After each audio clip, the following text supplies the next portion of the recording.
Today we've got the matchup that's been years in the making. We're finally going to see Boaster go up against Finesse. It is going to be awesome. Hello everyone and welcome to day 6 of Valorant Masters Tokyo, coming at you live from the Tipstar Dome here in Chiba. Of course, I'm Golden Boy, yelling at you currently, and of course joined here on the desk by Kakuka and HyperX, one of my favorite people. It's good to see you, buddy. How you doing? I appreciate the intro. Wow. Oh, what can I say? Good to be here. Oh, and also birthday Yeah. boy, by the way. Wow. Not yesterday. Yesterday birthday. So everyone go on Twitter and say happy We're birthday still to HyperX. celebrating. Technically, I'm just Technically. old today. Yeah. That's just the headline. Yeah, today you're just old, Yeah. you know?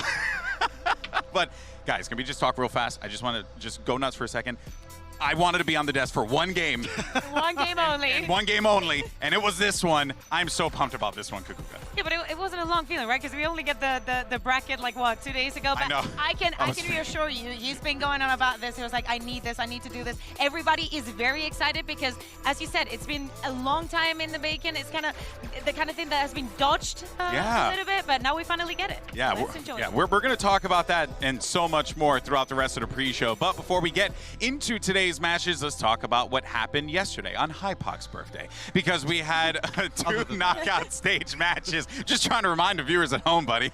And you know, we're trying to figure out what the Japanese word is for whoopin' is, but we haven't quite found that one yet. We're gonna have to probably talk to Oda in a little bit about that. But Evil Geniuses certainly delivered a whoopin' to the America's champions, and on top of that, our champions of 2022. I can't believe those are words that I even said out loud. Yeah, and I still can't believe the scorelines. Like, it was in such dominant fashion, and obviously we've been talking about EG reaching this, what feels like peak, but then they keep over-delivering, they keep exceeding that. Yesterday was so fantastic to watch. I think everybody was looking at the debut, well, not the debut, right? But all of the teams waiting and play us how they were going to do after having a little bit more time and actually look and see how the other teams are resolving. For EG is actually being day after day play and actually getting a couple of days that, for example, they get today to just enjoy and keep improving on the server. So lovely performance to see, and a little bit, you know, disappointed on the side of Loud. Yeah, very, and I know that they are as well, right? Like, I know the standards upon which Fraud hold. We all know how he holds these players to a high standard. It's going to be a lot of work for Loud, but I'm sure we'll see them again. And then that takes us over, though, to the EMEA champs, as Team Liquid took the stage against the unlikely opponent of China's Edward Gaming, and EDG really came out of this one. We thought that it was going to be, for lack of a better term, a wet fart with the way things had started. And then after that, it just became an absolute banger, play after play, Mike. It was, yeah, and stylistically, I think you look at a team like EDG, and that is actually a team that Liquid traditionally would struggle with, but I think Liquid actually came in with form that matched their Grand Finals appearance in the EMEA and actually the last string of matchups. Again, I don't want to say this is obviously top-heavy in terms of Kankang, but you know, some of the other players now that are asking question marks on EDG in terms of consistency. Smoggy and Chichu been capable of those swing rounds, but we haven't seen it level off. We've seen them change the compositions also from what they were doing previously in China. We got a fair amount of a double duelist yesterday that probably they will continue, but I think we were very happy because of how tight that scoreline was. Yeah. We barely even make it to that OT on the last map. Liquid closing it, but I think that every single opponent that is going up against EDG are having the same feeling. It's like they're demons. I mean, even after I still feel like EDG are the scariest team here in Tokyo. And they're going to play Loud, who just had what is that matchup? They're just going champion after champion. They're going to take them all. I'm absolutely blown away. It's awesome. We've had great games across the board. I know everyone's been talking about it online, but that takes us to our bracket and where we are right now. And I hope you guys have cleared your schedule for the next few hours, because today's matchup, oh boy, it's just a gift that keeps on giving. So we're going to start things off with Fnatic taking on NRG, and then it's a game that has happened so many times, and we've made the X going to give it to you joke so many times as well that I will spare everyone the pain again. HyperX versus DRX. Kakuka, I'm excited about this one because today we have 4 teams who have genuinely, when you really think about it, these 4 teams have influenced competitive Valorant at different parts of the history of the game. And it's really cool that we're going to see these players, these teams take that stage today. And I think that, of course, everybody's looking at the first match, but I think also the second one is very, very important because we're talking about a HyperX that went against a DRX and won in such a fashion that even DRX were like, yeah, they exposed all of our weaknesses. We have to go, we have to study everything. And I feel like the style that they're bringing is so specific, it's so personal to them.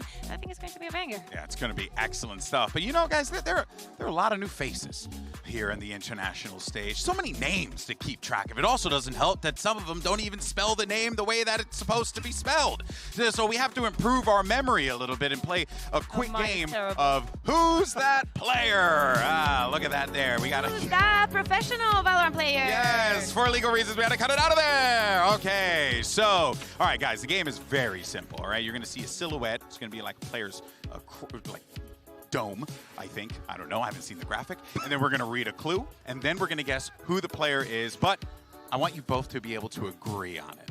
That's there lies the first problem. And hence why this game was created. So let's go ahead and see what we got. Okay, so he's the third oldest player at Masters Tokyo. Who's that player? So he's still here. I mean, because this is complicated. Because you know we have to think about Navi, but they're not here. Yeah, we got rid of one old timer. Sure. Who do you think? Okay, you got a little silhouette there. Who do you think it is? The hearts. I have no clue. The third oldest player here. I think I know who it is. Okay, I'm gonna be honest. Alex, I have. It's Boaster. I see it now. Oh, Jake, yeah, I see the profile. He does do, yeah. And he just had a haircut. Let's see who it is. Had a haircut. That makes a lot of sense. If I'm right, I'm a gosh darn genius. Is that the new cut? You're cheating. I think that he's cheating on every single game. I believe that he's right in this. Yeah, I swear I am not cheating. Every single game. Way too quickly. Everyone thinks I'm a cheater. I'm just really good at pointless games. I just wish I was as good at Valorant. In any case, let's see who's the next player now. He's the only player at Masters Tokyo with over 200 kills. Kankan. Yeah, Kankan. Kankan? Yeah. Let's go ahead and see who it is. And we got to forward we the graphic. Too fast. We agreed too fast. Yeah, I mean, that one was a sit. Our graphics team in the backside. Can they 229. That's actually that is nutty. wild. That is nutty. I didn't even know that it was that high. And he's still in the tournament with plenty more to go. He's dropping like 30 per game minimum. So. Okay, last one. This player has the most kills in a single map. Let's go ahead and bring it up. Ooh, this one's a tough one. In a single map here or at a VCT Masters event. We need the full context. Okay, I'm so sorry. I blame Kurt. He didn't put it in the script. He's probably like, what the hell, GB? Is it? That looks. Out of these, no. The person looks like they have glasses on. Do you think? Right. I don't see it on the other. I feel like this one's probably a sleeper as well. It's not one. All right. So who do you think? Yes. I mean, the pictures do. I mean. What? Oh, yes! I love this. It was actually Loud and wait, Lotus versus Fudge. Excuse me. Yeah, that was. That was here. No, it was here.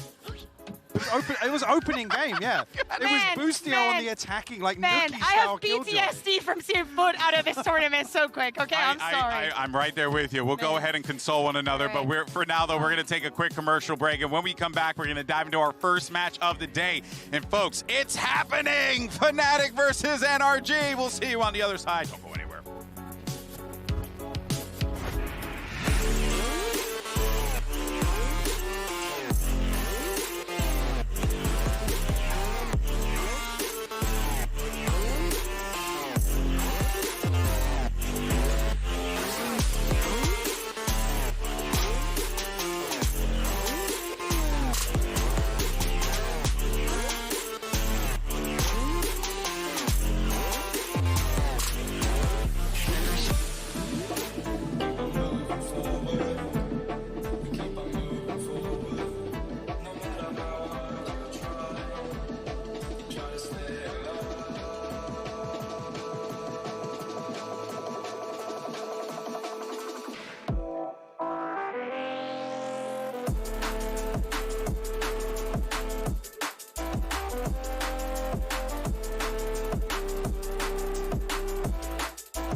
Welcome back to Masters Tokyo, everyone, and we are so hyped for this game. It is going to be incredible. It's a rivalry that never was, and also an FYI, if you want to watch the Japanese broadcast, Sideshow's over there right now, and it's probably going to be peak comedy. Anyway, moving forward. Public apology. Yes. Right now. I hope they get it. So let's talk about this matchup. We do have some tweets, actually, to flag, because some of the players had been really excited about this game. Durka in particular finally playing against NRG. He says we also had a Boaster with a tweet of his own saying NRG are expected to win this event. This is my favorite. The classic cheeky Boaster. But you know, HyperX, I have to ask you, man, like NRG, they've been getting a lot of reps in this tournament. Fnatic, you know, they've been watching it. This is going to be a closely contested match. They have, yeah. And I think one of the things historically we always talk about is the preparation factor. But a concern for me being throughout the season in EMEA, they coasted, right? They weren't really tested. They weren't forced into, you know, deep into the playbook where, you know, they're forced on this adjusting into that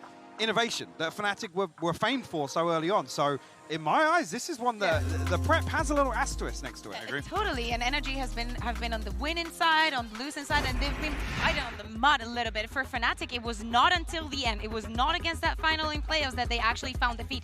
But we have heard them talk a lot about the protocols that they had for when that finally happened, because this roster was undefeated until then. So I think if they had one game to lose, knowing that in EMEA we got 4 spots and 2 of them were straight into playoffs. Okay. Am I flying? No, mindset adjustment. It doesn't change that much because they already were making it out of groups, and it was a tough opponent to lose against. I think it's kind of the best way to finish out the season. Yeah. I mean, of course you want the trophy and all that jazz, but if you have to lose, better be it than to be in here, because here, after that, the protocol may be effective or not. I'm going to give the context to the asterisk, though, for me, because historically, I mean, you categorize that finals performance as complacency, right? An off day.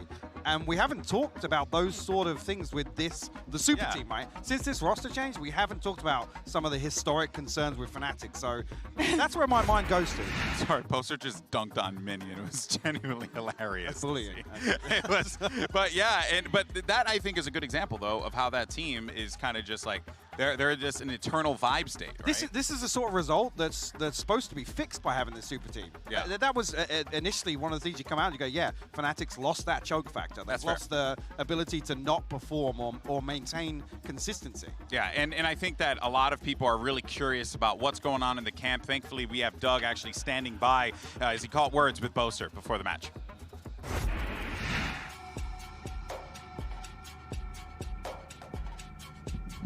Boaster, I'm sorry to stop the driving. Please, you didn't have your brake lights on, man. You got to be careful. Listen, you're going up against the brightest minds in the game, or some of the brightest in Ched and Finesse. What did preparation look like for you heading up to this match? Just the same as always, you know. We're just no pressure, work hard, and hopefully we'll get the win. Yeah, nothing special. Best of luck to you today, man.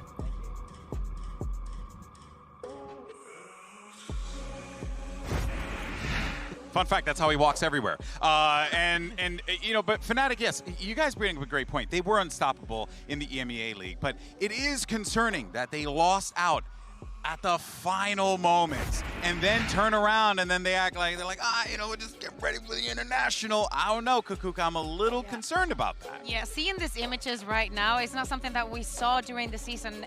We've talked about this also in the desk during these days, and it's that every team has a moment where they peak during the season, and it's actually after you peak how much you manage to maintain the going down before it's too late and you just sink.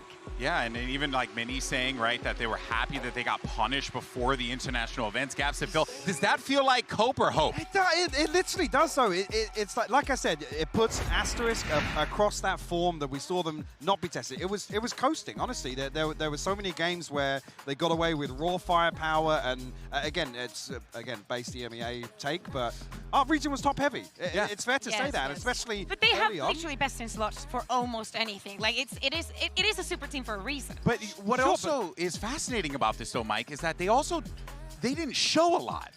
That's what I thought was really weird, right? Like, they didn't show a lot of comps. The point never came where they were forced into adjustments. They were forced to recover in their series, dig a little deeper in the strat book, in the playbook, and really switch things up. To go back to the historical Fnatic, which was, hey, we're going to be the innovators of the meta. We're going to pull something out that's going to take a couple of weeks or months to counter. Yeah, and you could see here, right, they kind of kept things nice and simple throughout the season. Not a single change. Not a single one of them. And, for example, we did not see Pearl. They've maintained that permaban. We only got to see Fracture in playoffs. So, as we were saying, it's not like they've been tested, they have been pushed, or maybe they thought that it was not worth it. It was to change anything up. If they don't see the ceiling in the composition and they see that they can still improve and see the depth onto them, there's no need for them. Yeah, and I totally understand that, but there's just a lot of pressure on this team, right? They have. It's weird to see most of it. Yeah, no pressure. Yeah, exactly. No pressure. That is the reason why it's pretending. Let's even talk about the fact that, and I hate to bring this narrative back up, but they're trying to go for back-to-back titles, which is something we have not seen before in Valorant. As a matter of fact,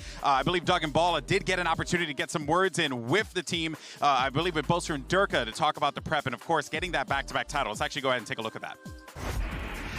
Thanks so much. Yeah, we're back here, Ball and I. This time, we're hanging out with Boaster and Durka. Fellas, I want to get right into it because you have arrived at the tournament, you've qualified, but you're sitting and watching for a little bit. How much of this prep time is you watching what the other teams are doing as opposed to you just focusing on your individual plans, your individual gameplay? I'd actually say I'm just looking at seeing what pistols they're running. Just to get some ideas, yeah. Because there's no point kind of anti-stratting any teams yet because we don't know who we're going to be playing against. So this time is just for us to kind of focus on what we're doing and making sure Durka's ready to go kill. And that's what we're going for. Okay. I want to ask about specifically like back-to-backing and how nobody's been able to do that yet. What makes it so difficult in your view? Obviously now you've entered the realm of being able to do that and you're trying to attack for the first time. Go on, Durka. I think just winning a tournament or like getting a super high placement puts like a target on your back, so everybody wants to win you, everybody wants to prove they're good, and like everybody looks up to you, so they know what you're doing, what strats, or like how you play, what style you play. So it's like everyone wants to beat you, and you have to come up with new stuff and also like prep and not do the same mistakes as you did before, which is like hard, especially when you're winning. Like we had a long streak and it's like I don't feel like we knew our mistakes as much because we were winning the rounds we shouldn't win, so sometimes like we didn't actually look at the mistakes. Do you feel additional pressure to be the first to pull off a back-to-back international win, or even thinking about that right now? You, Durka? No, I mean, it's just like, I think we want it, but it's not like, I don't know how to say it. Like, we want to win this event, like we wanted to win lock-in. I don't feel like it's special, like, oh, we need back-to-back. I don't think anyone in our team, like, thinks about that. We just want to win events, but... Did you not care about going undefeated in the EMEA season, though? Huh? I mean, yeah, I wanted that because it will be like 3 in a row, because last year 2 times in EMEA season we went undefeated in the regular season, so I just wanted that. But like individual little things. Yeah, individual little things, because I don't think anyone in EMEA will go 3 times in a row, like 0 losses in probably not EMEA seasons. So I was like, let's just continue that for a little bit and then I won't care about it anymore. And this time it's just like, I want to win an event. It's not like super, I know it will be special for me to win like back-to-back, but I don't put it into my head like, oh, I need to, I just need to win an events. Like. I personally wanted us to lose. So in the grand finals, I decided not to do very good calling, just so we can get experience of a loss. Because I'd hate to come into, to be fair, I didn't want to come into this tournament without having lost. Yeah. Because I wanted the boys to have a reality slap in the face. Cool. And it just so happened to be in the grand finals, which is rough. But it won't feel as rough as losing at Tokyo. You know, like we want to win this event, and there's no pressure. But the only pressure I feel is I want to make sure that we're going to be at our peak level again. You know, make sure we're prepped, make sure we're ready, and we know what we're doing. Like, I trust in the boys and their individual skill and their individual kind of like abilities, but like individuals don't win a game. It's like great teamwork as well as that, you know. And we ticked one really nicely, but we're constantly working on the other one. Last question I have for you, and then we'll let you guys go. I need to know about the socks. My man, what is going on with the socks? Yeah, those are there's a lot happening there. Yeah, my mum bought me them, so I have to wear them. What's on them? Right now, we've got pizzas, a pizza cutter, and a pizza box. And I don't really like pizza. I don't really eat it. Like, I can eat it, but I'm not the biggest fan of it. I always feel kind of sick after it. So, yeah, they're actually... I've got various versions. I've actually worn the other versions on previous days. So some of them have tacos on them. Some of them, I think, had like sushi and fish on them. So there we go. Fellas, thank you so much for joining us. We're going to go get food. We'll throw it back to the desk to get back into the action. I feel like we learn more about his socks than what their mentality is going into the game. Yeah. No, I'm kidding. Honestly more interested in the socks. But, you know, it's very it's very interesting, though, because Durka, you know, the soft-spoken juggernaut of the server. I mean, Kukuka, this guy, a lot of people feel like he is, you know, one of the best, if not the best player in the world. And for good reason, because the man constantly performs. But it's very interesting to hear the expectations that they set for themselves. Yeah, exactly. And also coming off of after that loss, Boaster was saying it, right? Like, we need to make sure that Durka is ready to go kill, that he's feeling himself, that he can put this performance, not put it, but actually keep it up tournament after tournament, season after season. It's strange, though, to me to characterize like they need a reality check to get Durka back in that form. Again, you talk about obviously Fnatic having the best in role for like across the whole team here. That then kind of makes you question with actually how bad an off day does it take for all 5 players who are considered best in role for them to lose like that. Exactly, and I mean... This graphic, the damage per round, that is wild. The first blood success, 61%. Yeah, I don't think he's been in that many because one thing that we love about Fnatic is how methodical they are, how good they are in fundamentals, and you were very unlikely to see Durka overheating.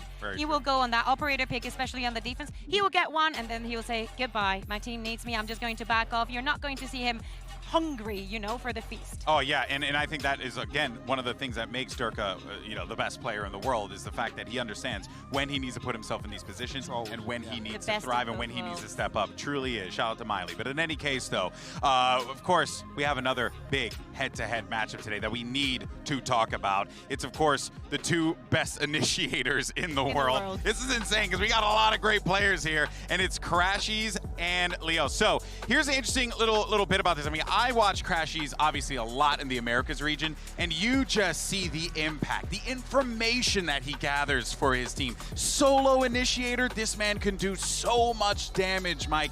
It really feels like this is going to be really a battle to look out for. It is, yeah, and I think when we talk about, you know, like the thinking man's Valorant, this is where the eyes go towards. Yeah, sure, we're going to have the duelist face-off, but again, these 2 players, in terms of the mid-round, in terms of heavy hitting and swinging rounds back in their favor, this is such a fascinating matchup. But we talked about Leo a number of times where it's like, it's never particularly flashy, but it's always consistent. He's always rock solid. So many times in the season, we were like, is he ever going to die first? Is he ever? He doesn't even attempt to get the first kill. He's just like, literally, you go to his side, he will back off, being like, okay, let me grab my utility. He just understands his role. Exactly, but that's what makes it so special. For such a long time, we feel like Leo was a little bit misused, and we were saying, such a good player, such a good player. And now that he's in Fnatic, I feel like he's thriving, like he's shining. Yeah, and they are going to need that diamond to shine bright today because NRG is going to be coming at them with a lot of force. That brings us over to the Uncrowned Kings of North America, the Americas region. Now, you know, I think they decided to skip that whole we're going to start slow narrative, which is very nice. I'm glad that this is not the case, but it also puts, I think, a little bit of added pressure, Mike, on this NRG team because typically they're always with the backs against the wall. Now they're kind of in a situation where they're going against Fnatic with maybe not that much. I mean, I'll counter you slightly there. Starting slow, 2-1 results here. And that's fair. You know what? Good point. Na'Vi that looked abysmal. Yeah. To be honest, that's got to be a concern. And then coming in versus T1, where you'd say pound for pound, NRG should have absolutely demolished T1. And yes, we've seen flourishes of success here, but I would actually say that it hasn't been a convincing start here from NRG in Tokyo. But I think that we can cut them some slack because coming into this tournament, like, this has been so special just because we come off the regional leagues and the system that has been created where you're literally living through it 3 months. You get very used to what you see in your region. So you going up against and seeing a little bit of the world, and actually, for example, in EMEA, we do not see Viper Harville that much. You guys in NA have your thing. So I think that is actually going up. What is it, Mike? No, I was going to come back to GB here. You're talking about slow starts versus the regional season, and I guess then it is polarizing. It's completely different in terms of how much they struggled early on. Yeah, it really is, because they struggled in the beginning, and this is a team that really is trying to lift a trophy again, right? Like, they're trying to get back to those points, and it has been a long time. I mean, I think we have footage of them, and they're wearing a whole different jersey. So, you know, it's been a minute, and with that being said, I miss that logo. I miss you. Yeah, I wish that we see some, you know, for NRG, I'm hopeful, I guess, that we're going to get a team that's going to kind of come out of this one fast, aggressive, with force. Because this is a team that really, you know, they don't have like like top flight players. Like, everyone's a top flight player on that team. Does that make sense? Yeah, it does make sense. But I do think that they need those matches to get close. They need to be pushed and actually overcome that, because that builds the confidence and the resilience that you need to go against any kind of opponent. Fnatic is a perfect example of that. Yeah, I actually couldn't agree more. Thankfully, we did manage to get some words with Finesse. Doug is standing by. What you got?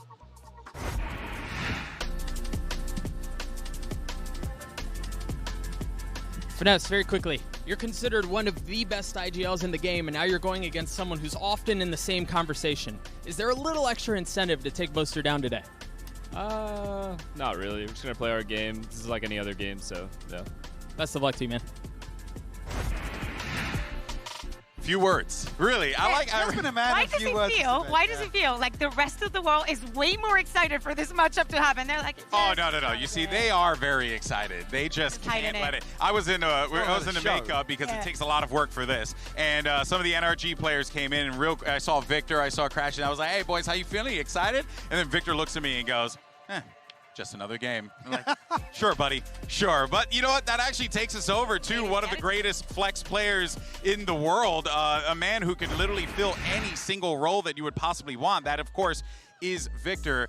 Even Chet has expressed how he feels about him and how flexible he is. And HyperX, I think it's important to note here that having a player like Victor on your team can really give you those options, especially with a fast-changing meta of Valorant. Yeah, absolutely. I think the way in which you think back to kind of like early Optic and their adoption of how to approach Fracture, and that run of obviously capitalizing very early on a meta that a few other teams were lagging behind on, and the success they found, and actually the continued innovation in that. They didn't just pull it out once it worked, they continued to develop that. And I think that was all shaped around really putting Victor in a role to really succeed here. Yeah, and he's able to do all of that and then some more. We also see the synergy that is not damaged at all when we see it on the server. It doesn't matter what agent he's playing it. He does know everything to a team. Well, let's dive in real quick before we go over to the coaches for map select. I'm very curious, Kukuka, because it feels like that is where the game is going to be heavily decided. Yes.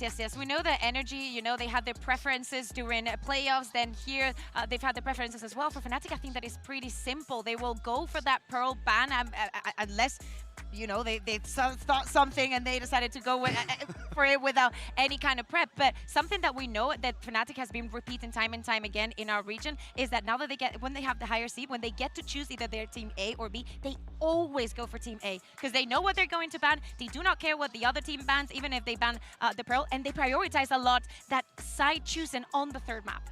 Yeah, I think as well, to look at winning a veto versus Fnatic with that regional record, it's difficult to come out, but again, in terms of context, they weren't tested. So I think NRG have lots of options here to actually be the benefactors in pulling something out of the bag here, potentially. And if they're able to kind of, I don't want to say trick them or get what they want, you'd have to think that would be a huge confidence boost for NRG. But for Fnatic, if they're able to match them toe for toe, that's going to be problematic, right? Because then NRG is going to be like, well, what did we do wrong here?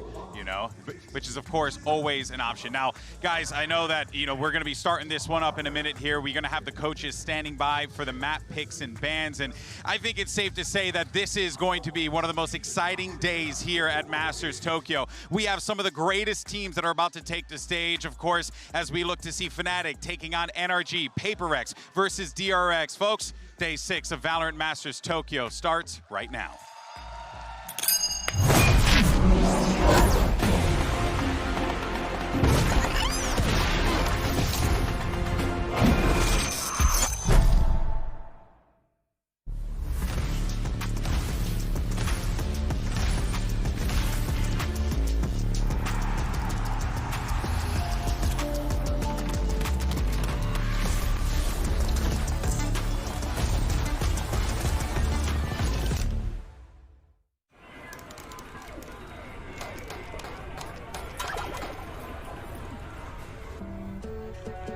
처음에 스택스는 그냥 바보였고 톡시가에 그리고 이제 팀을 이제 망쳐버린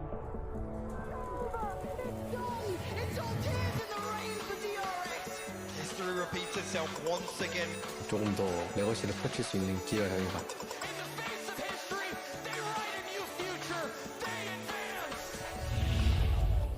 그런 거 보면서 지금은 좀 더 성장을 많이 하는 스택스인 것 같아요.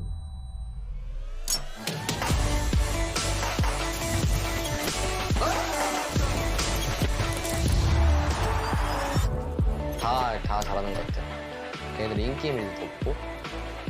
We always lost against DRX, so we just play for fun. We literally just play right rank and it worked. 그리고 이제 다 자기 5명끼리 말 맞춰서 한다는 것 자체가 조금 신기한 것 같기도 하고 거기서 개인 기량도 뽑아낸다는 게 HyperX is always gonna be chaotic. We play without fear. 지금은 이제 뭔가 우리가 조금 휘청해 보이고 약해 보일 수도 있지만 그래도 DRX는 DRX다라고 생각했어요. I want to be the best at everything I do, but as you get older, you realize it's not quite obtainable. A jack of all trades, master of none. However, in Valorant, I've planned to change that.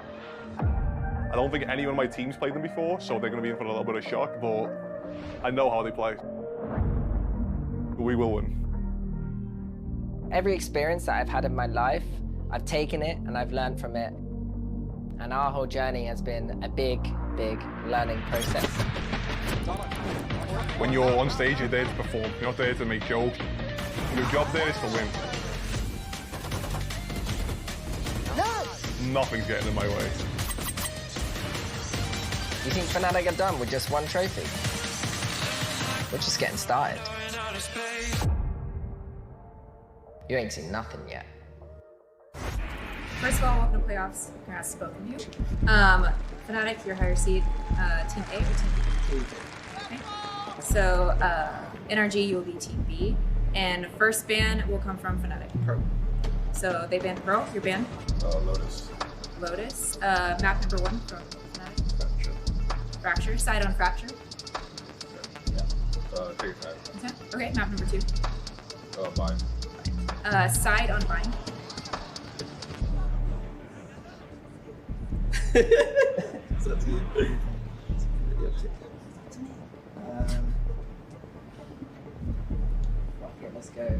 Let's go attack.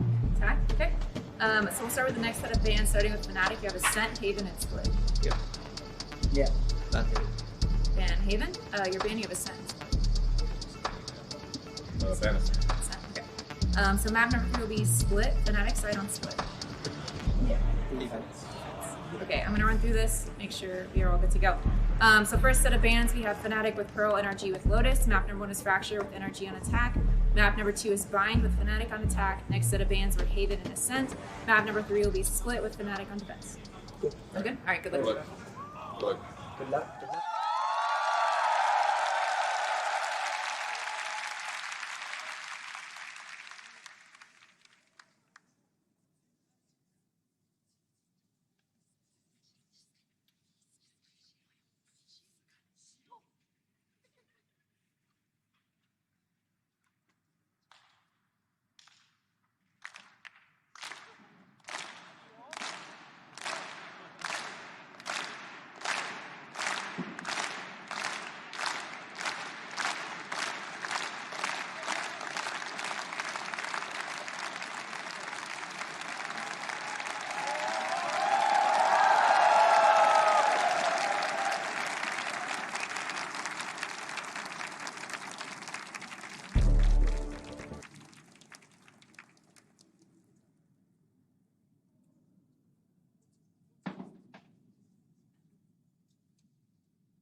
get it. We're out of here, baby. Let's do it. As we got these two teams making the stage. Apologies for that, but you know what?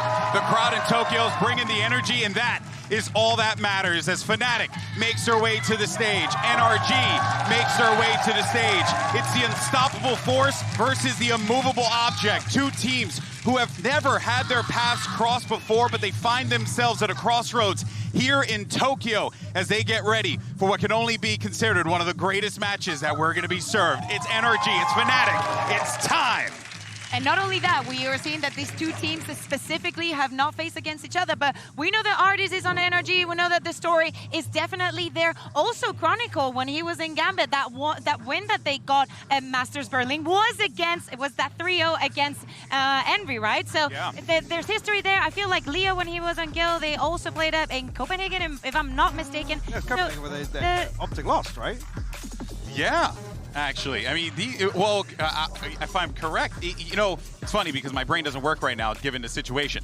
That being said, though, I do want to be upfront and say one thing that Optic team didn't have before, but they do now, is Artis. Because Artis knows this Fnatic team. He has squared up against them so many times in the past, a part of FPX.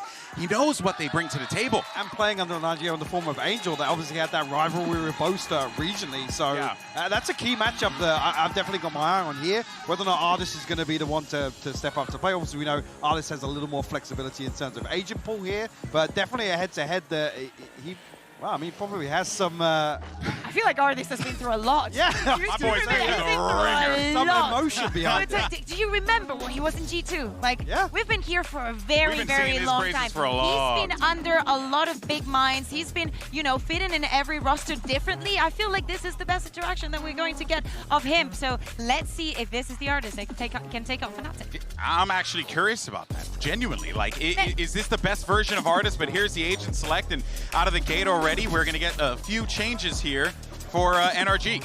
Yeah, we are. It looks like, I mean, initially here, obviously adopting the Sober, much we've seen EG pick this up and make it look really, really good.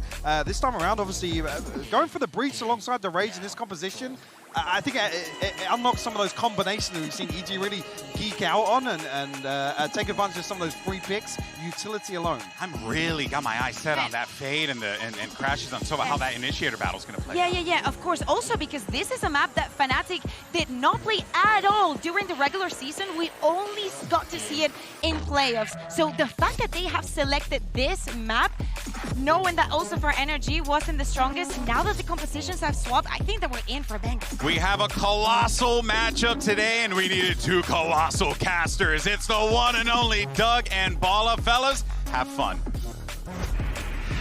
Thank you, Golden Boy. Every intention of doing so, because Bala, we're going to witness the greatest story that's never been told. Such prolific histories between these two squads to have never met. And to finally clash on this stage before us is poetic. And the Des did such a good job highlighting the different factions within these teams who have actually played against each other. Artis going up against his former EMEA rivals. We have Chronicle as well, who has actually taken down the other side, at least the core of the NRG team, for a title. And these two teams, other than that, have never faced off against each other. So what a banger it's going to be for opening playoff matches for these two teams. And the possibility of them maybe meeting later in the future, but this is going to be such a good litmus test. For both of these squads, we've talked about how Fnatic are coming into this, having lost in the grand finals. How do you get that past you? What sort of adjustments do you make? And how much do you mature off of a loss? Right, they talked about it on their side, and for NRG, they lost in the grand finals too, right? They look good, but human against Loud. This is second seed versus second seed, and you might not expect that for Fnatic being the super team that it is. But on the other side too, you're thinking Fnatic is the one who's coming in to prove that they have new stuff that they've prepped before this event, changed up the meta a little bit. But it's actually NRG who's adopting this Sova composition on Fracture. They love stealing stuff. So here we go with the Sova. A very unconventional pick to start things off. And this is Fnatic, who have only played this map once in the regular season. They looked great at lock-in on it. And it's the same comp. It's an interesting approach already. Sam is the one playing by himself on the southern side. It's normally the KJ, but here's where the action starts. It's Artis who gets the first kill. Oh, Crashes doesn't follow up. That does Oh, he's getting the orb. That's a free kill. I thought he was going to let him go all the way. But look at Victor, all the way up, too. Position was never shown, and they're a bit split here because the spike is going to the opposite side of the map. You've got Moser who's going to swing around. He finds the first. That's the spike. He's getting peppered. A little trouble as he's overwhelmed. Swarmed by some. I mean, great crossfire right there. Chaos in the middle of this A site. Vic is still on B. Yeah. And remember, he broke that turret, so Alfia is looking for him, struggling to find him, which means Leo's left in a 1v2 on the other side of the map, but NRG's still not committing. Giving him a little bit of room and a little time to find a bit more damage. Oh my goodness, Victor's really lost about where Alfia could be too. He thinks he's following him up in tower. As is Alfia lost on where NRG are, really. At least Fnatic is regrouped. NRG's trying to do the same, but they're doing it by clearing more map space, which is a bigger risk, but they're going to have a bigger reward here. This site is going to be free.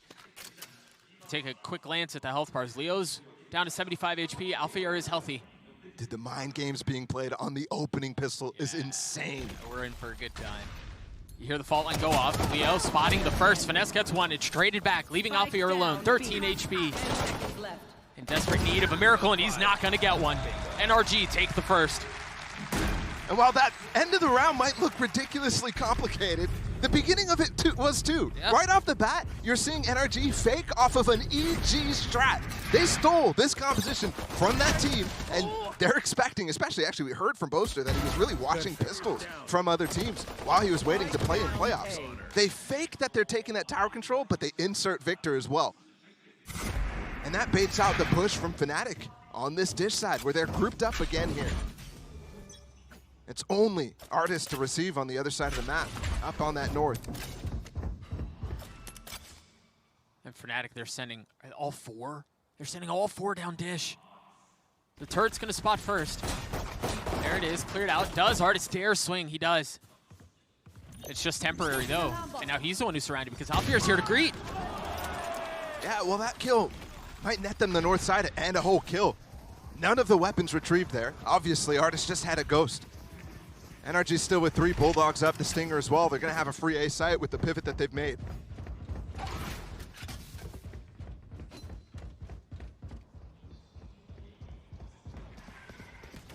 Fnatic with 3 players coming down from the south side, though. I'm looking to see if Psalm, who's up close, can find the information or hear the information about what's coming in spawn. Here's a Bulldog. Victor does too, and he's going to be the first to take contact. In the fault line, he drops a nade, tucks away. And you mentioned Psalm, surely he heard that. Knows where Boaster is. She jumps out to his death. Yeah, big gamble from Boaster there. Couldn't really do many things to clear all the angles that Psalm could be in. Like butter, baby. Now the rest of this information is known. Very, very nice anti-eco after what could have been dangerous, but could have NRG to keep Artist alone with only the ghost. Losing weapons, this is not good. Goes from clean to very, very poor. Should be able to recover one more. No, Finesse. Where's that Bulldog? He's not going to get it. No. Oh, just a Stinger. Yeah, no, he didn't. He ran all the way up halls. Nothing laid on the ground for him. And that goes to show how quick these situations can change. That was a clean anti-eco. And then all of a sudden, you lose 2 of your biggest rifles.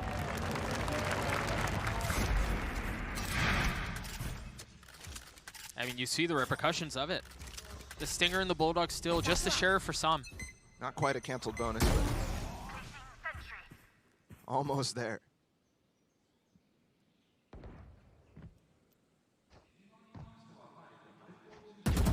Artist taking ropes and joining up with the rest of NRG on the southern side. No early push. And the spike is heading all the way back underpass to Arcade to clear the space that Artist had to leave. That's part of the protocols there for NRG. But look at the setup from Fnatic and Halls. How advanced is Alpha here setup? Got the turret to swing off this off angle, got the stun as well, hiding from the drone now. Leo does a great job canceling. They can fall back into that setup. But now look at NRG's reaction off of that. Beating out the stun, breaking that drone. That's enough information for them not to want to play with it, and seeing Leo as well to be the guy.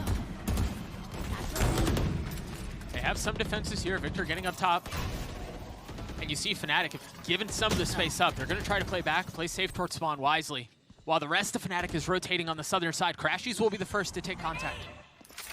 Good nade. No, it hits the stairs. Just a little short. Not enough oomph behind that one. Crash, he's on the swing. He's dead. Remember, Som just has a sheriff here. He has ult, though. But the rest of the members are crumbling. They're falling all over the place. This looks like an unwinnable situation for NRG. Last player standing. And it's just Artist. Manages to take one with him. A second follows. 45 HP. Dropping the nano on the spike. Had to swing and take a fight. And it's just too much. Put some damage into that 1v5 opportunity. Just not quite enough. All his teammates fell before that Som. Had to push in because of the tree pressure that was coming in into Canteen. But is not confident enough to go enough. All his teammates fell before. With Artist staying alive up in tower there. But like I said, not a completely canceled bonus, so it's not the worst outcome here for NRG. They still have this as an opportunity.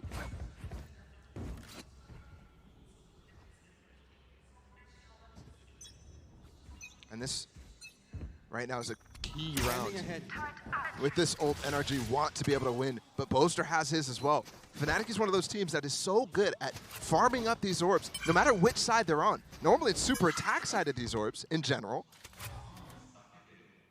but it's a key point, even funneling specific kills to Fnatic, to the players that are close. Alfir one off of his as well. And they've got this trap play. Usually it's a aftershock into a breach ult. From the turret contact or, yeah, something like that. Aftershock pushes them out into a space that they can get trapped in really, really easily. NRG taking the rope. All the way back, they've again put Victor up in drop. On pistol round, he lurked. He was the guy who was going on the opposite side. Let's see this trap. This should be known from NRG if they're prepared. They should just fall off of the Aftershock space, but I don't think it looks like they will. Launching smoke. Aftershock. That's the other one. Yeah, it's Finesse's. Chronicle still has his. He backed off, way off because of Victor. Applying some pressure. 30 seconds left. Vixel has a satchel here. If they want to commit to this pulse crunch, they can, but there's no one there. You hear the Rolling Thunder, and that's going to push them up and over. Oh, Alfir, he's stuck. There's nowhere for him to go. Somali intends to delay for just a moment. But with 13 seconds left, they've got to get a move on. And Boaster still has a tool that can secure the round. He got his ult. Art is dead. The round and is there over. it is, yeah.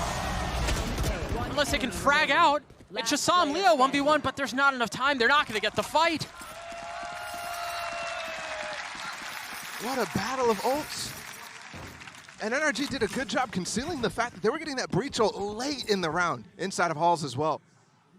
But you could see people scratching their heads right now because everybody understood that with 20 seconds was not enough time to make that play. Yes, they melt Alfir, put him in the microwave. With the breach stun in combination with it too. But not considering Boaster's ult late in the round too, and he goes in a position where he can't even bait it out. That's a big mistake there from NRG, and it will force them to save now. Tied it to a piece. The only rifle in the hands of the attacking side is in Psalms. And for Fnatic, they have much more to work with. Chronicle, the only exception, as he has a stinger. Shock Dart intended to clear some utility from the KJ, and that alarm bot's still up. Yeah, I wouldn't even say that Shock Dart was super prepared or anything like that. He just kind of threw it out willy-nilly. Crashes is definitely the goat at improvising shocks, but we'll see how that continues to play out throughout this series. And they're so interested in just using util and dry peeking. Not placing their smokes, not committing to any of this fight. And that would cause them problems in the last round. Remember, Sam's the only one with a rifle and was not able to convert on the opening engagement. Pivots back and forth. Finesse really trying to heat up and think about how Boaster's calling is going to be. We're already only in round 5. 30 seconds left. We're seeing the indecision. They're going to make their way through. That's a good plan. They just don't have tools. Well, they got Crash's ult with that plant, with this lockdown too, in underpass. Boaster, remember, he used his ult last round. Artist has his, Crashy so too. This would be a massive steal if they could pull this off. Look how deep that lockdown is, too. It's not in the regular space. Because it's used for post-plant, they have to fall all the way to the other half of the map. And fall right back in with the stimmy from Boaster. And look how far Crashes is playing, too. Finesse on alert. That's not going to find anything, but Artist has mollies, Crashes has ult. This looks like a one round. It's just insane to consider, too, given what they came into the round with. But what a conversion. I'm starting to doubt whether that little hesitation while walking back towards Halls is indecision at all.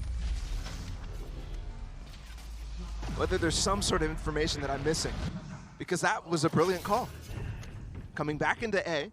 Remember, they started poking that baited out a smoke, that baited out some of the util from Fnatic. It's not like they put too much out, but then they pop through with these smokes, and it's free sights. And you noticed, actually, on the pistol and the anti-eco, Fnatic has been playing off-site on this A side.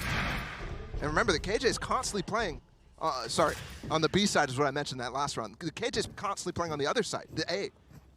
Always has his util over there. NRG managed to steal the round, and they still have the Hunter Fury that they can use into this one. And again, aggression towards Dish.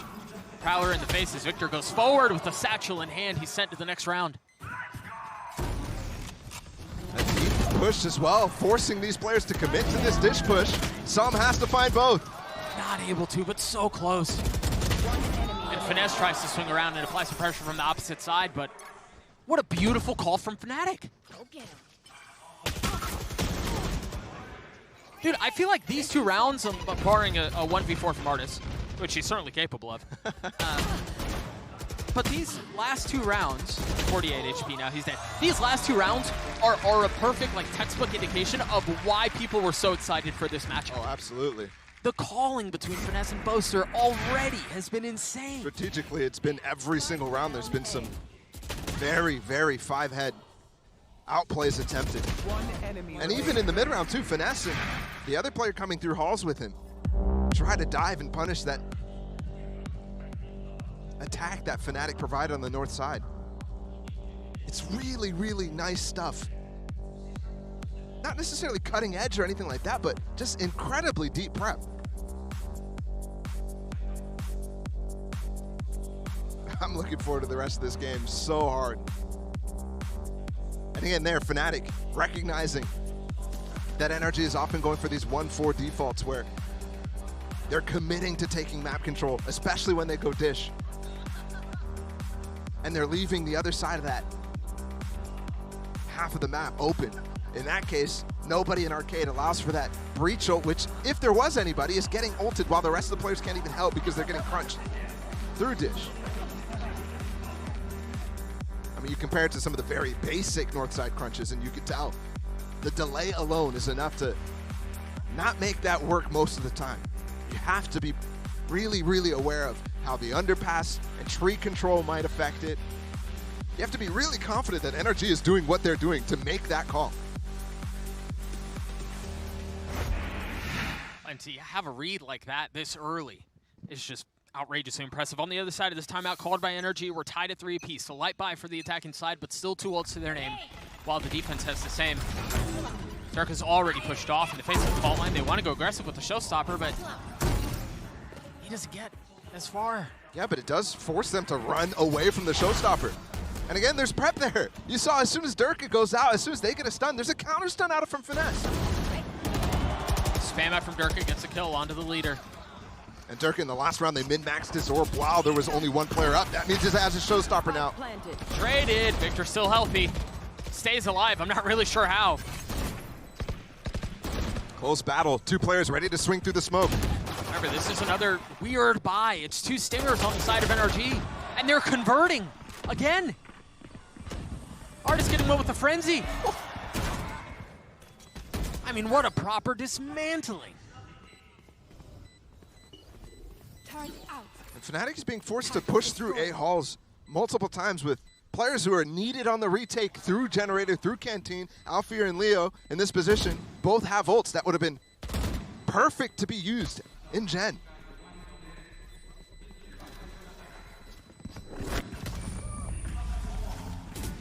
And And so I'm surprised out of that timeout. You saw a little bit of aggression attempted. Maybe that's why they continue to have that setup over towards Halls for those two players, specifically for the Sentinel. Now, the KJ of Alpha here. But you can see how easy it is for them to start maintaining this push here. And they're collecting the guns as well. Remember when I mentioned that they could push through that smoke? Those are two players with only frenzies. And the seconds, light by win for NRG now. Right there. Crashes, by the way, in that first one, we thought he was a big key point of why they might win that, but he hasn't used his ult yet. The one real opportunity he had, they secured the round before it was fired off. Artist on the reposition, feeling pressure on the northern side, and it's going to be another hit towards B. This time, Crackle finding gorgeous timing, and Durka does too. It's back and forth again! There's just no backing down from either of these sides. Over and over, too. This is not heroics from any one player to watch, anything like that. This is pure prep from the coaches, Minnie and Chet, and pure calling out of Boaster and Finesse right now. Every round comes with a definitive edge strat-wise, tactics-wise. I actually thought NRG was going to get the better of them right there because Fnatic was going for an insert of Durka in underpass, and that left him isolated. You saw the initial push came with no fighting. You see Victor deep on site. But they're recovering in time, and Durka as well, able to join Chronicle at the perfect moment. Those two guys together. That's why this is a super team. When moments like that, it's only two players holding the site. They're holding it with dry util. The site's already lost. Here comes a clash in arcade, though.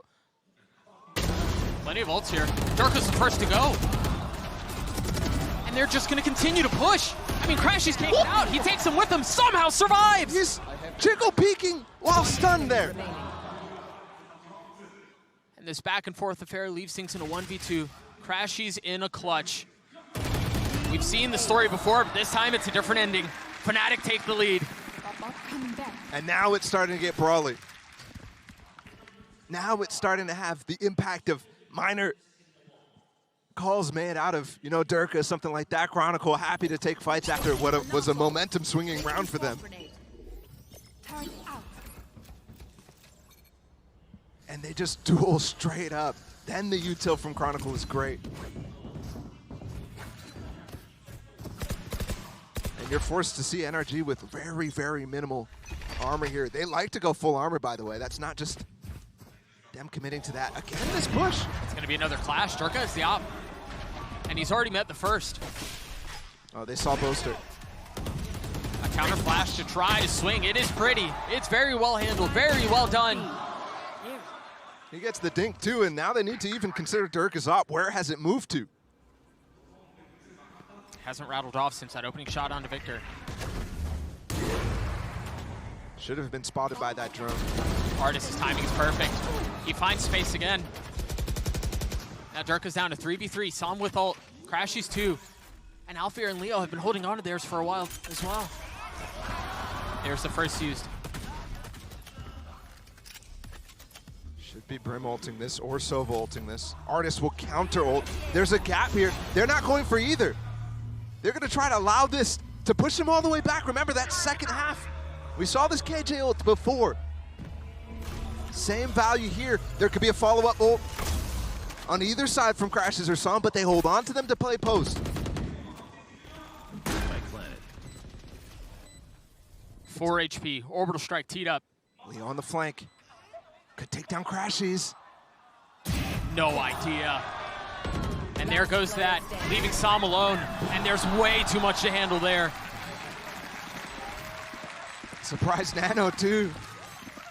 In that moment where that lockdown goes down, the detail that Leo goes for is to flank through Dish. He's actually re-clearing to make sure that they're not running back towards that A side. And if not for that, Crashies is in a position to use his ult. They're not getting those kills. Take the look at the opener one more time from Durka. Seems like that was forever ago, but that was actually in this round. And you're right, the timing and the space that Leo was able to find there and secured the round, really. Yeah, he went on like a neon sprint line across the north side.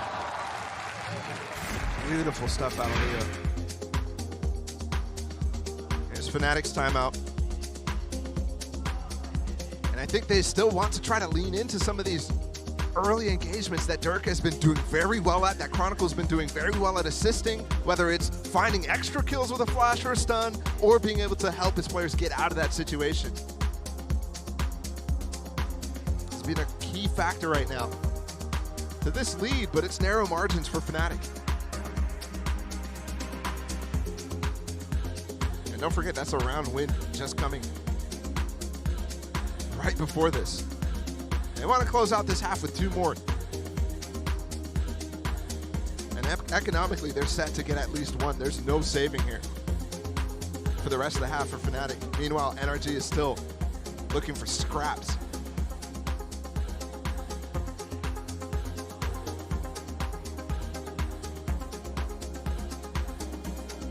Still waiting for this ult from Crashes to come through.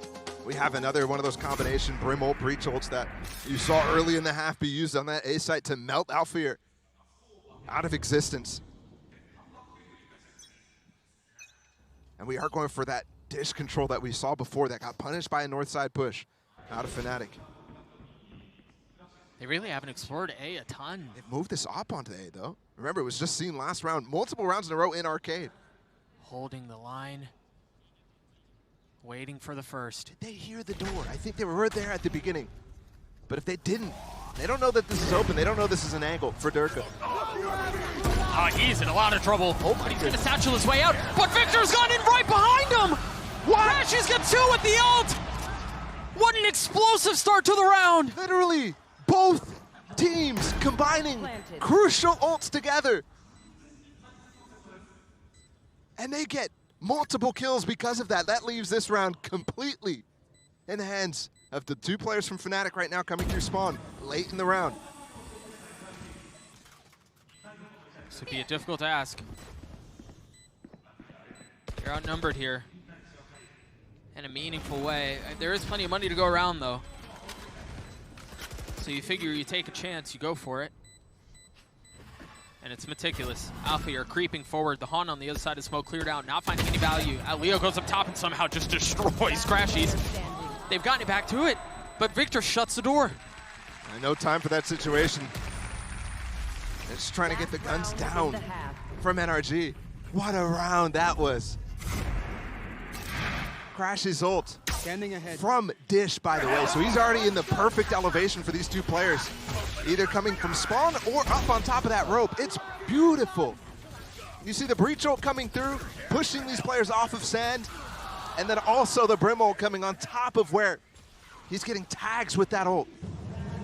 And as we saw in the round, Victor following up as Zerka was trying to satchel out and get to safety. He's just hot to trot right on his tail, right back into the action.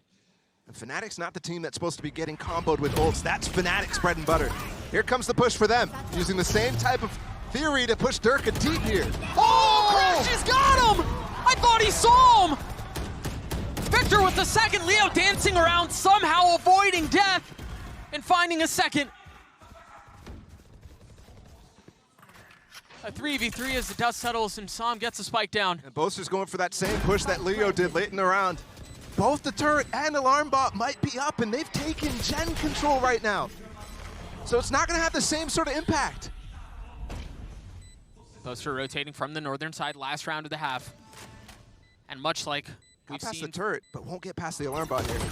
Cleared out. Still a molly for Sam here. Idea where he is. You see Victor trying to go up top, and Sam gets a kill, and there it is, rewarded for the advantage in height. Sam gets 2, and we're tied at 6. Remember, Fnatic was the one who called the timeout after one of their round wins to get to 6 in the first place. You thought a major win condition here was to get those last 2 rounds. Instead, NRG get both. This was insane because you even see it on the screen. Durka was looking and then turned away. He just doubted that there was ever going to be somebody there. Yeah. Down you go. So you see him checking the corner, but you saw no confidence in the fact that there could be a possibility. A 6-6 half in this opening map, and we wouldn't have it any other way. We'll throw it back down to the desk to break down the first half.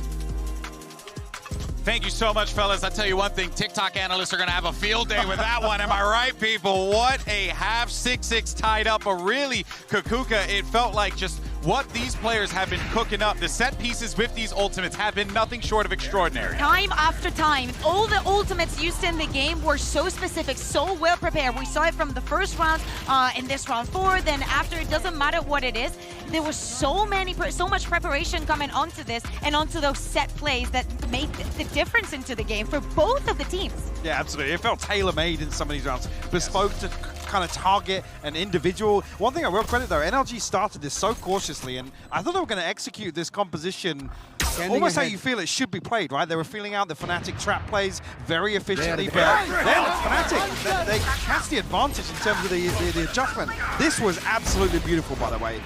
The pathing here on the Hunter's Fury to actually catch both, and it's Durka that gets pinged by the recon bolt. He satchels away, and then there's 3 teammates that just tank all of these ultimates in the choke. Chronicle is touching the Hunter's Fury, and he gets the Orbiter strike. He's like, man, I'm dead. I don't know what to, but I'm dead.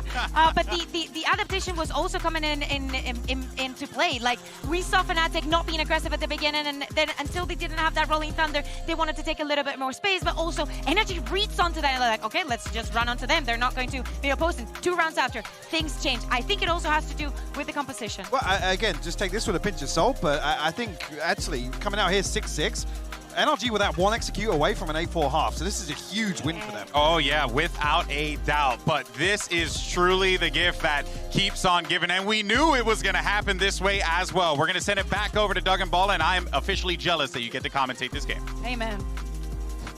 Thanks, man. I'm glad you're here to enjoy it with us, though, because it has been a gift. We saw so many minor instances at the very first half that were just fun. Dude, I'm jealous of myself. I feel like I'm in an out-of-body experience right now. Watching these 2 teams. Good breakdowns on the ult usage. And that's going to continue. I mean, they're just swapping halves, but you know that sort of prep is exactly what's coming in the second half, too. Ball line there, and look, they're pinching. They're all heading towards the northern side or Fnatic. I mean, Durka's counting his lucky stars that he doesn't get hit by that stun by Finesse. Otherwise, he's dead to that nade for sure. 5 players here from Fnatic. Look at the reclear going on right now, the dart from Crashies. But this is... While they're going to find nothing in halls, they might find everybody on site behind them. Utility dumped out onto the site, and the space is filled. NRG happy to give the site up, so they're going to fight for a retake. Spike planted. First shock dart through a smoke is the only thing keeping them apart from each other. Leo's pushed his way into it. He's behind him, and he gets both. Chronicle with the 3rd. Victor with just a shred of health. But can Artist snatch this thing back?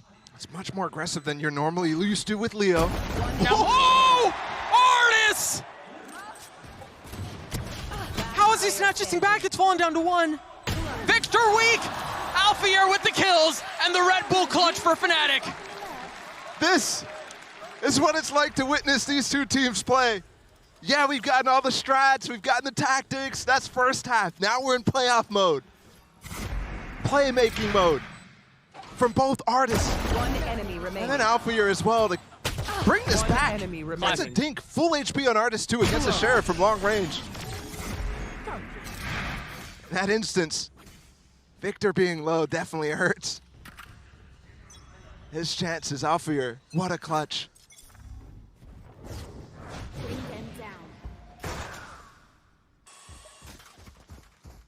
We've already seen instances of light by the rounds winning. Here's the classic from Fnatic. Funneling ult orbs towards key players here. Boaster buys the Marshal specifically to leave a gap in that Gen smoke. That does not, yep. Oh, he got the Bulldog. Was able to get it, yeah. Still maintains control of tower. NRG are slowly but surely on the prowl. Victor's taking the ropes, and Leo's going to be there to receive, and surely he's heard that at this point. Victor with no idea. That's just crazy wild that Leo is in that position still. Just so unexpected. Leaving Finesse all on his own. And Boaster should be hunting now. Already gotten 2 kills in this round, 2 off his ult. Chronicle planted. Maybe because they made this slightly uncomfortable Fnatic. You don't go for the full farm. There he goes, creeping Canteen, just like we called. The stun is perfect for him too. Finesse knows he's hunting. He knows. Timing though? Well handled by Finesse. Just out of reach. Leo cleans him up. Fnatic take a 2-round lead. You're right, it was a little uncomfortable there, but they secure the round. And they eventually fall back into the, the win conditions of some of those anti-ecos, which is for them not just winning the round, getting Boaster's ults up in the bonus is key. He actually didn't even really need the kill on Finesse, by the way. He's still one off ult. Yeah. So I was thinking to myself, that's a great job by Finesse, but instead, no, it actually doesn't matter at all, that engagement. As long as Boaster dies, as long as he buys, okay. All right, let's see where he goes to get this orb right now. Alfear's gonna hold the turret out. Finesse and Victor are looking to trap.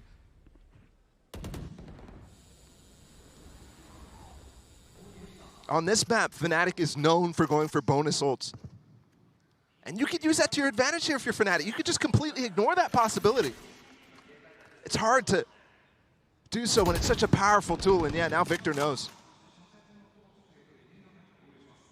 And they should be considering. There's the orb that you were just mentioning, now Orbital Strike online, and the question is, where do Fnatic go off of this? Isn't it ridiculous that NRG was already trying to play anti-orb on the perfect choice? There's 4 orbs on this map. They could have guessed any other one of them. And either way, it doesn't matter because Fnatic is just patient enough to wait for their setup to fizzle out. You see the pings on the minimap. The intentions are clear. They want to go towards B, perhaps do tower. And they've quietly made their way over. First the Prowler, then the Flash. Space not filled yet. They want to go down low.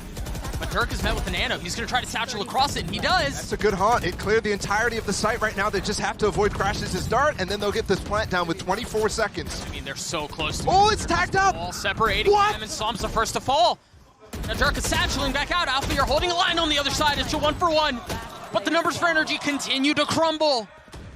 It's just Finesse left alone in the 1v4. He's not able to get away. It's another round for Fnatic. And the mind games begin again, by the way. No ult used from Boaster there. In fact, he never had intentions. He's the guy who planted.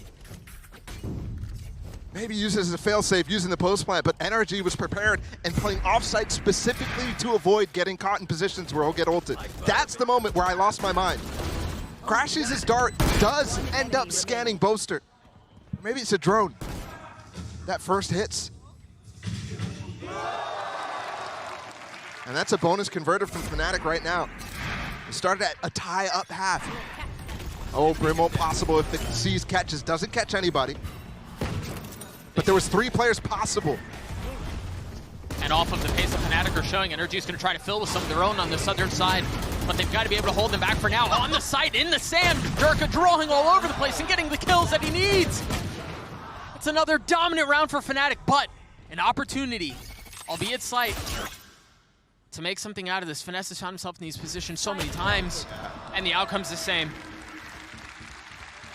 Tough game from the IGL, but you know his mental right now is being stressed. Yeah.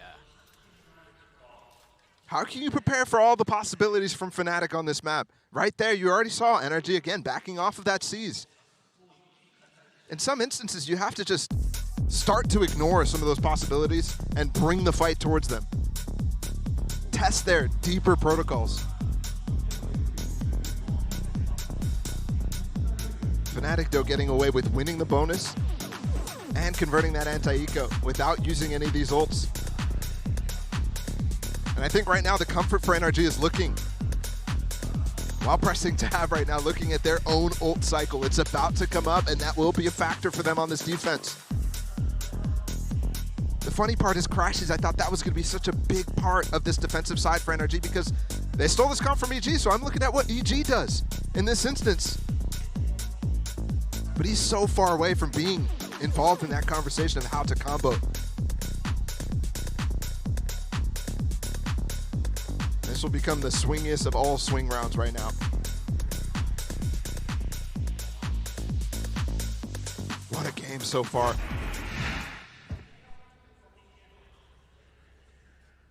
You see the ults that you're just referring to on your screen now. 4 members away from having their ult online, just by 1 pip.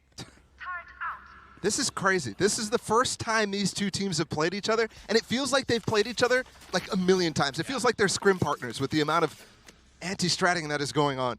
It's ridiculous. Revealing area. There's a dart setup. Nothing found. It does get Finesse's ult online. That's the entire intention right now. That's also so nicely done by Crashies at the opening of the round. A dart on the northern side, the drone on the southern side, and all of a sudden you can turn attention towards A. Now the problem is they're trying to deny some sort of space for these orbs that Fnatic is picking up right now. Dirk has now got his ult. Finesse is going to have to try to counter with his own. Oh! Another instance in which Dirk is not able to get it off.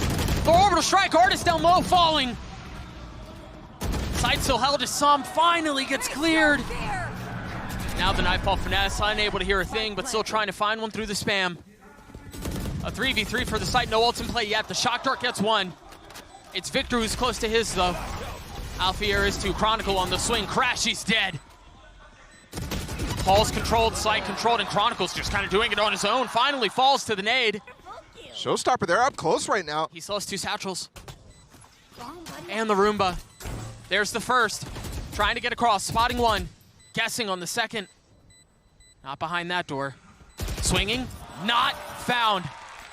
Fnatic get another. And Boaster starting to have some fun with the crowd too, the audience here. NRG have not won a defensive round there, and I honestly think that they did a decent job countering out the ideas from Fnatic here. The Showstopper gets canceled because Finesse is ulting at the same time with his Breach ult, which they collected early in that round. That's the moment where you're stunned up and naded in the corner while getting the spike down. My goodness. 5 rounds in a row for the attack. Insane considering how the first half went. Fnatic now have free reign. Boaster is brimstone opping. It's back, baby. It's back. Wow. On attack, no less. And he finds value. Of course he does. Showstopper from Victor. Not hitting its mark. We were having conversations about Kong Kong being the best attack side out. Boaster should be out of that conversation. Why? Because he's the only person to do this sort of thing. Just reminds me when he pulled it out in overtime back in Copenhagen. Another one for Boaster. They swing into him. Saw him on the trade. Finally the punish. Off your feet. That Rolling Thunder's very aggressive from Chronicle. They're in spawn. Oh, there's a line here for Alfier to follow up, and Som's full stunned. He's gotten 3. He's had himself a map. He may be the only bright spot on this side for NRG, but he has played well with the position, the potential to get more. Do they aware of Chronicle's route here?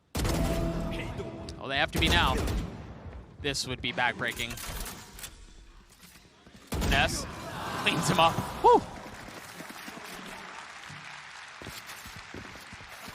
A response finally just in time before match point is possible here from Fnatic. I thought it was Boaster's op that was going to put them there. He's doing it again, guys. I'm looking right now at the spend. He's doing it again. I mean, he got 2 kills, might as well. And NRG is so focused on trying to deny some of these ult orbs early. They're peeking them. Let's make some chaos. I mean, it's a pretty decently considered idea.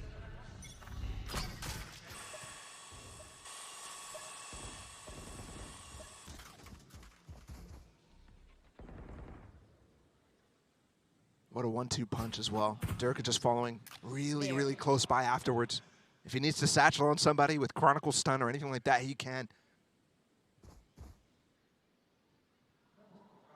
They can be so decisive in their engagements. And then have Boaster again with the op right behind them. I'm looking at the lockdown to be a potential way to take this site, but no, I think Boaster just wants to ISO up. And they're finally taking an underpass control so Alfier can creep forward, and that's going to take some time, so still not sure if that is the entire intention. The thing is, if they overwhelm Artis up in tower, or up on site, all of that utility that he has currently protecting Som and the site is gone. But they're going to go. And it's all just a delay. The orbital strike is gonna get Boaster out. Durka's going aggressive. There it is. There were questions around whether an artist would be overwhelmed, but he's able to keep them back for the first. Traded on the second. A 4v4 quickly turns into a 4v3, perhaps 2. There's just no real way for NRG to hold them back. It's been so labored. What? He's gonna get the kill. I can't believe it. At least getting that tag. 10 seconds for the plant right now. Nothing left. Still. Queen Chronicle is. That could have secured the round. I believe it did. I don't think there's enough time. There's not. Why are they in the open there? Looked away for a second and Crashes finds the angle. The amount of pressure that guy puts on whenever he ults is crazy. Chronicle thought for sure One enemy remaining. that he was safe. After that first pulse went out, he stopped planting the spike, moves away. Second pulse doesn't come forever. It misses, and third pulse still hits him somehow, where he doesn't have information for about 10 seconds. That's ridiculous. NRG needed a streak. That's 2 in a row right now. Their first 2. Artis has the op, but there's no challenge towards B, where he's currently sitting. Yeah, but he's getting droned on the angle. That's going to hold a lot of space right now. But yeah, you're right. Barely anybody here. It's just Psalm. And he's playing offside. He's giving it up. What do they have? Are they looking to play around the lockdown? It definitely could be a factor here, but also look at this double play up through drop 2. Affia's going to be able to place his right now. I think he's waiting for their own lockdown. So NRG might not just place it. They might just play against it. There it is. There's the attacker one. Still held on to by Artis. Maybe they go for a sand one. No, it gets broken by a nade. And Chronicle goes down. And now they put theirs through. Victor is already satcheled out onto A. And it's planted in such a way, the lockdown in this case, that it's so deep right now. Dirk is just trying to get this nade off. It might actually count. Oh! Psalm got it all the way! He just held the defuse! I don't think that nade landed. We gotta see that again because it looked like it was lined up well. And also, how did they break that lockdown? I guess just coming through. Fnatic, for the first time, doesn't consider that as a possibility. Just coming through drop, just banks it off the wall. That nade is the best. The paint shells from Raze is the best util at breaking lockdowns. It is insane that we're having rounds come down to nade. Like a single piece of utility deciding crazy. things. Over and over, these two teams battling in a different plane of existence. They're battling between the two minds in the center of the stage. It's crazy.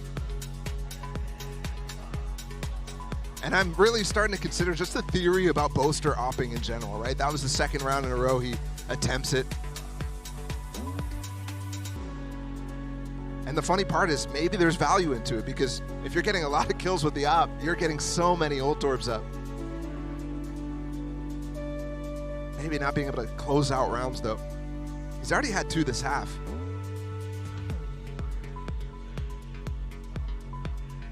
I mean, he doesn't look entirely happy with the situation. I think maybe even just a little bit of trolling going on. All right, There's that nade. Yeah, we take a look at the first nade that cleared the lockdown and gets a kill on Chronicle. Oh, he was spammed up too, just not able to get out. Well, that's right there. That's Victor. You saw him spam that little angle. The place where he might run away from. That is beautiful stuff from Victor. Gets the tag, slows him down, and eventually the frag. Back in the swing of things. Artis still with the op, and he's already being pushed.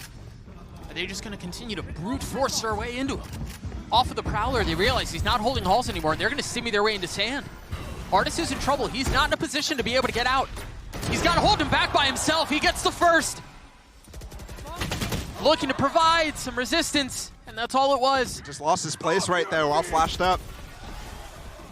Orbital strike straight into spawn, or excuse me, Rolling Thunder. They push them back.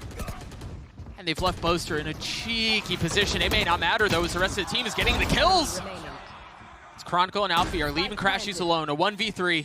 Some utility, but not much. It's tough to use here. He's got the dart, he's got the shock, and he has no health. Fnatic gets him at point. Has to try to approach silently, can't use any util. His position not known yet. But it doesn't allow him to break up those crossfires. He's just hoping that there's a gap, a timing window where he can walk into it.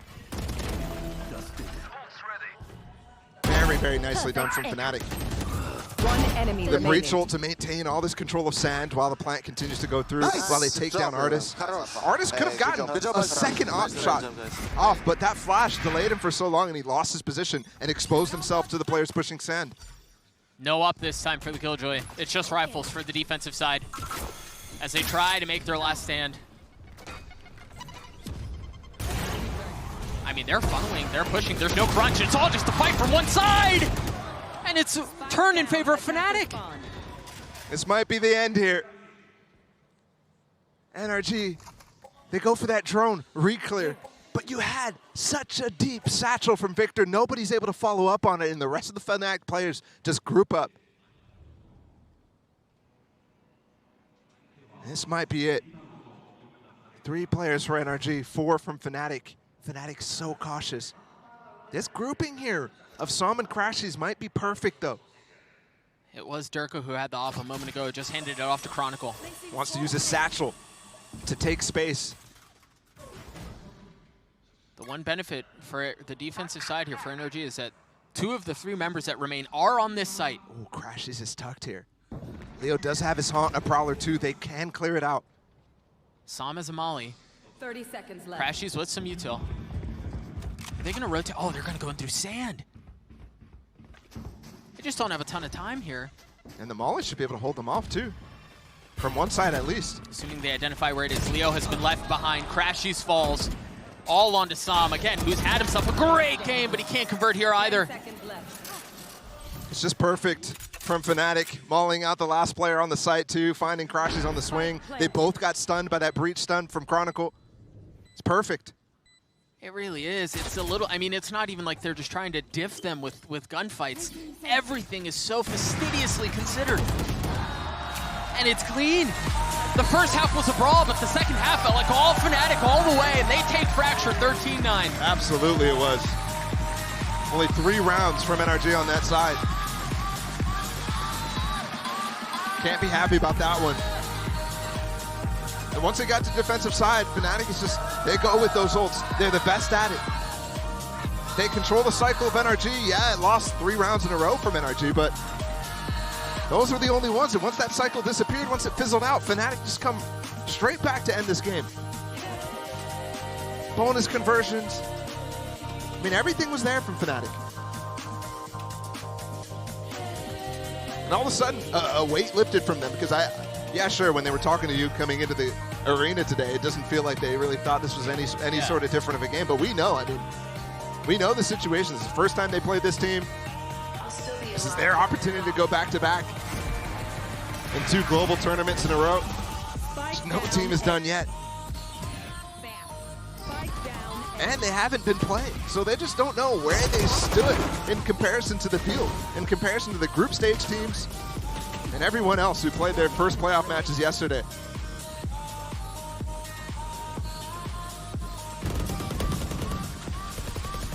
I mean, this, dude, honestly, even for as dominant, excuse me, as the second half was, and it was.